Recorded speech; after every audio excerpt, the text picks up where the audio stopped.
the old school way of CrossFit was write a workout for the best and scale for the rest. So, all right, let's talk a little bit about the way we do our workouts. RX, we used to do RX and scale, and that's kind of how CrossFit does it. And we've changed that to now we have different tracks. We got fitness track, performance, competition, sweat. So we have different variations of the workout. And I kind of want to talk through the reason why we do that and why we made that change and the impact it's had for our members. So the old school way of CrossFit was write a workout for the best and scale for the rest. So on a given day, you'd have a workout on the board and it would be written as RX, like a doctor would write you a prescription. And if you did it as it was written on the board, you get an RX. And if not, you get a scaled. And it was on the coach to help modify the workout for the different members.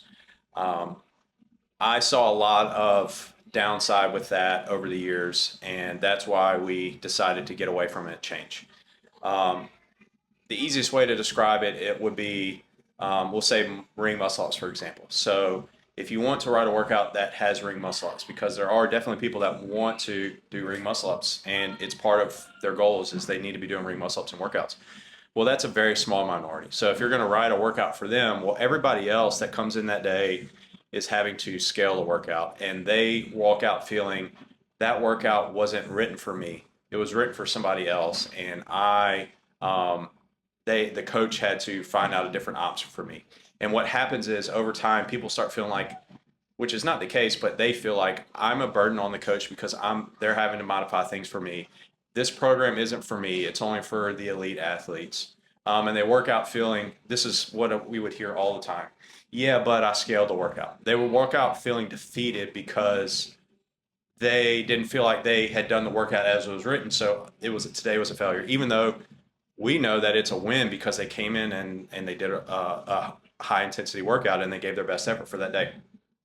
So over the years, I started thinking like, we're only keeping long-term the people that are like really trying to compete, and everybody else just kind of comes in and they fall out because they're like, this program isn't for me. And they're right, it really wasn't for them. It's written for, if your idea of writing a workout is write for the best, scale for the rest, well then you're writing a workout for the best, and then everybody else is, oh, we're just going to have to modify this so you can get a workout in. And so that's when I was like, well, how can we change this so that we have a workout that's much more tailored to each specific person? And I thought about this for like 6 months. I just couldn't quite figure it out because we also had our competitor track, which was completely separate from the class. And I was also thinking, well, I really want the competition track to be a part of the class and everybody work out together because I know how valuable that is. And I don't want it to feel like there's this hierarchy in the gym where the competitors, they go in the back, they do their own thing. And then their class is just a class, but that's like the first entry level, and then ultimately the goal is to do the competition. When most people aren't really interested in competition, they just feel like it's set up that way. So I thought long and hard about that. Well, I went to Ben Bergeron's seminar about 6 or 7 years ago, and they had the 3-track system, and I was like, man, that's perfect. And so that's when I decided let's start doing 3 tracks. And so that's when we implemented the fitness, performance, and competition.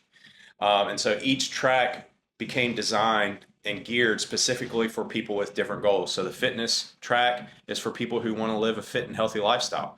And the skill is going to be lower because there's no need for these people to be walking on their hand. Like, a parent or grandparent, somebody who just wants to live until they're 80 or 90 and be able to live functional, they don't need to be walking on their hands. They don't need to be getting upside down. They don't need to be doing swinging on the rings or doing, trying to do chest bar pull-ups or that kind of thing. There's none of that. All that is going to just provide more potential for them to get hurt, and it's not servicing their goals and needs at all. So that's what the fitness track is for. And then we have the performance track, and I would say the performance track, typically if you look at sugar weight each day, it's by far the most logged. And performance is for people who they want to perform in the gym. They love the competition aspect. They love to try to lift heavier weights. They like to try to acquire some higher skills. They want to be able to do butterfly kipping pull-ups, or they want to be able to do work towards be able to do higher skills or improve their lifts, but they don't really care about competing in the open. Their goal is not really to make it quarterfinals. Maybe a few of them is, but they just want to compete in the gym and then walk out, compete for an hour and walk out and move on with their life. And so that's a little bit higher skill. That's where, we might be doing a little bit heavier weight, a little bit more weightlifting, that type of thing. But it's still going to be enough, not too much volume that it's going to kill people, or not too heavy weight that they're going to be sore for a whole week. And then you got the competition track, which obviously is for people who want to do local competitions. They want to do good in the open. They want to make it to quarterfinals. We've had somebody qualify for semifinals through the competition track, and I think we had 40 something people, 50 something people qualify for quarterfinals this past year. We've had a lot of people do that. So we were top 100 in the world in qualifying for quarterfinals. So that allows us to say on a given day, we'll go back to the ring muscle up for example. Let's put ring muscle ups in the workout. So with the competition people can do those. Well, then we're going to have a different variation, but still similar stimulus for performance and fitness. So each person that comes in that day feels like there's a workout that's tailored more towards them. Now, obviously, there's still going to be modifications that need to be done depending on, we have 550 members. There's obviously not every single person is at the same place. That's where the coaches come in, and that's why we're always trying to train our coaches and help them be able to modify workouts. And I also do a coach's video every week, put in the notes, try to help people determine and modify what's best for them. But also, the one thing I really don't like about SugarWOD is that it has a RX and scaled still. And I don't like the word scaled. To me, scaled connotates less than. I like modified because ultimately, each person that walks in, that workout is the most important workout for that day is the workout that they do for them specifically. And so we want each person to feel like this workout was designed for me.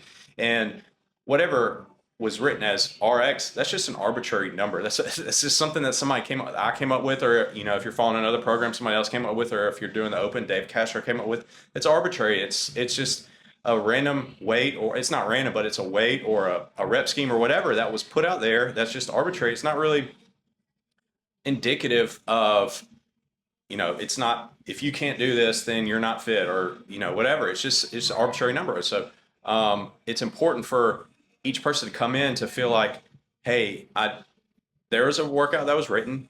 I modified a few things for where I'm at currently, but I still feel like I got a good workout for me. So that's the way I think of it. The fitness performance and competition each day, to me, it's more of a suggestion. And then if you need to modify, you need to modify. But it's more, what is the intended stimulus of the day? That's what's more important. Like, that's what I always try to convey each day.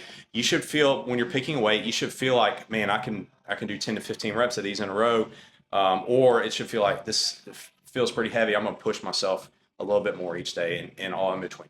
So the fitness performance competition, we changed that. And over the first couple of years, what we saw, we started getting a lot wider clientele base. We started getting a lot more different types of people, as opposed to what you'll see at most CrossFit gyms. They kind of max out at the 50 to 75 member range, and most of them are all kind of similar. They're all really trying to, I really want to get a muscle up, or I really want to compete, or I do local competitions. And that's great. That's not that there's anything wrong with that, but you end up just getting a very narrow group of people. As we've added that change, we start getting a wider group of people. And then the last change we made was we added the sweat track. And that was a really catalyst to, now we have a very wide group of people, because the sweat is a not scored option. It's a no barbell option, and it's always going to be an AMRAP, and there's also no partner workout. So it's always an individual workout. So it's a great way for people to be able to say, I want to do functional movement. I want to do relatively high intensity and constantly varied, but I don't want to have a score on the board. I don't want to touch a barbell. I don't want to kill myself every single day, but I still want to get a great workout. And so that's where that comes into play. And that's been really, really good. It's allowed us to, like, for example, a lot of husbands have said they were able to get their wives to come into the gym because of the sweat track. Because a lot of people, putting their name up, their name and score up on the board, or the name and score up on SugarWOD is a big barrier for them. They feel intimidated, or they don't want other people to know what they did. Or there's a lot of days where all of us have this. I've done sweat workout plenty of times. You didn't sleep good. You had a rough day at work. You traveled a lot, and you're just like, I just want to get a good workout in without the pressure of having to put my score up on the board. And that's where the sweat is a great option. And I firmly believe, and there are people at Coyote that demonstrate this, you can get in great shape doing the sweat track every single day. So that's what the ultimate goal is. So now we have an option for people to come in and never touch a barbell. And that's ultimately what we want to be able to do. We have people that don't ever want to touch a barbell, and we have people that are doing ring muscle ups and squat snatches and overhead squats, and everybody in between all working out together. And it's a lot of moving parts. It takes a lot of work each day. There's a big, huge template that I've created that covers the entire year, and I go through each week to work on and figure out where we're at for the week and for the month and for the year, to determine all that and come up with all the different variations. But to me, it's worth it because it allows us to write a program that's tailored to so many different people and helps so many different people achieve their goals. And so people walk in now and they're not feeling every single day that they're a failure because the workout's not given for them, they're written for them specifically. Now they're feeling like, hey, this workout is tailored towards me. And it also allows for people to have goals. They have something they're working towards. Maybe they've been doing fitness workouts for a while and they're like, I really want to get to where I can do this specific movement and the performance track does. I want to start working on that. Or on a given day when we're doing a test, maybe I'm going to go a little bit heavier and just test myself and see where I'm at.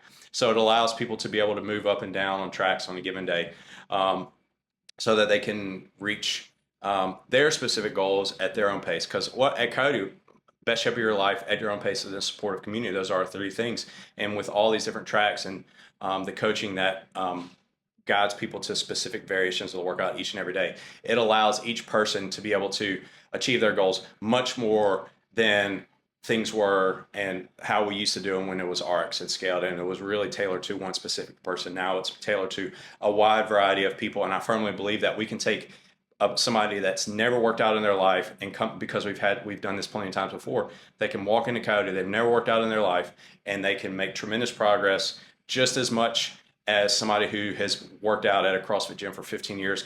They can come in and join Coyote and make progress as well. And so we know that we can help any type of person reach their specific goals and needs through the tracks and through the variations of the workout that we do each day.